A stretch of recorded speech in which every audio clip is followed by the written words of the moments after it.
ৰাজ্যিক বিজেপিত বয়সৰ অংকই লগাইছে জংকপংক।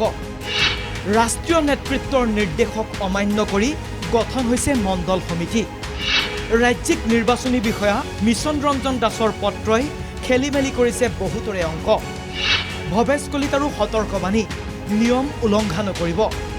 চলিত বৰ্ষৰ ছেপ্টেম্বৰৰ পৰা আৰম্ভ হোৱা বিজেপিৰ সাংগঠনিক নিৰ্বাচন যদিও শেষ পৰ্যায়ত উপনীত হৈছে, তথাপিও কেৰুণ আঁতৰা নাই ৰাজ্যিক বিজেপিত।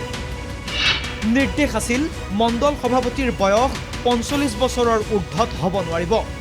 কিন্তু বয়সৰ এই সীমাই এতিয়া বিজেপিৰ মণ্ডল পৰ্যায়ত খেলি মেলিৰ সৃষ্টি কৰিছে।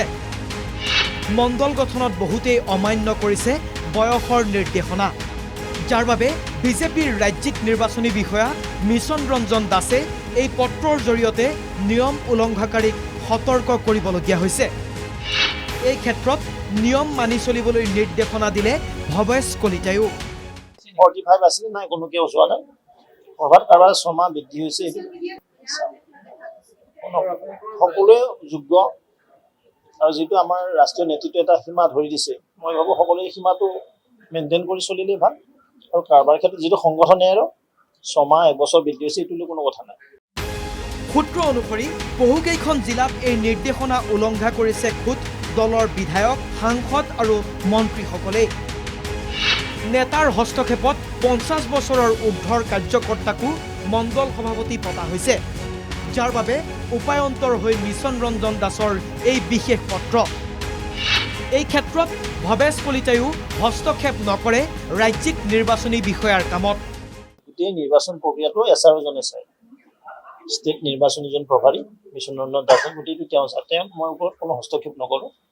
যদি কিবা ক'ৰবাত খেলি মেলি থাকোঁ, ডিছক্ৰিমিনেশ্যন দেখোঁ, সেইটো ৰাজ্যিক সভাপতি হিচাপে আমাৰ ওচৰত আহে আৰু সেইটো আমি সন্মানীয় আমাৰ যি ৰাজ্যিক নিৰ্বাচনী প্ৰভাৰী তেওঁলোকে প্ৰেৰণ কৰিলে আৰু তেওঁ গোটেই জাষ্টিফিকেশ্যনটো দিয়ে।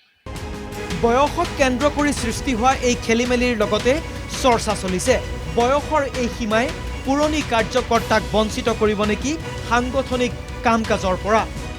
এই ক্ষেত্ৰত ৰাজ্যিক নেতৃত্বৰ স্পষ্ট কথা, নতুনক সুযোগ দি সংগঠন চলোৱাৰ অভিজ্ঞতা দিব খোজো। বঞ্চিত কোনো নহয়।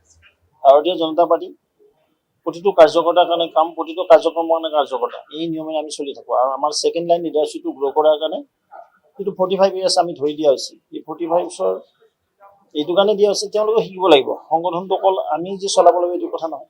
এতিয়া যদি আমি দায়িত্ব নিদিওঁ, এতিয়া যদি আমি প্ৰজন্মক দায়িত্ব নিদিওঁ, কেতিয়া শিকিব? এটা সোণালী সুযোগ। আৰু এই মুহূৰ্তত সেইকাৰণে আমাৰ ৰাষ্ট্ৰীয় নেতৃত্বই এটা চিন্তা চৰ্চা কৰিছে যে ৪৫ বছৰৰ তলৰ হ'লেহে মণ্ডল সভাপতি হ'ব লাগে। উল্লেখযোগ্য যে এই পৰ্যন্ত ৰাজ্যিক বিজেপিয়ে ২৭,০০০ বুথ আৰু ৩৭৫টা মণ্ডল সমিতি গঠন কৰিছে।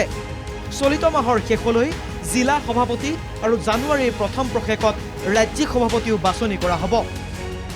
কেমেৰা পাৰ্চন মিতুল কৃষ্ণৰ সৈতে লক্ষ্যজিৎ গোহাঁইৰ ৰিপৰ্ট, NK TV।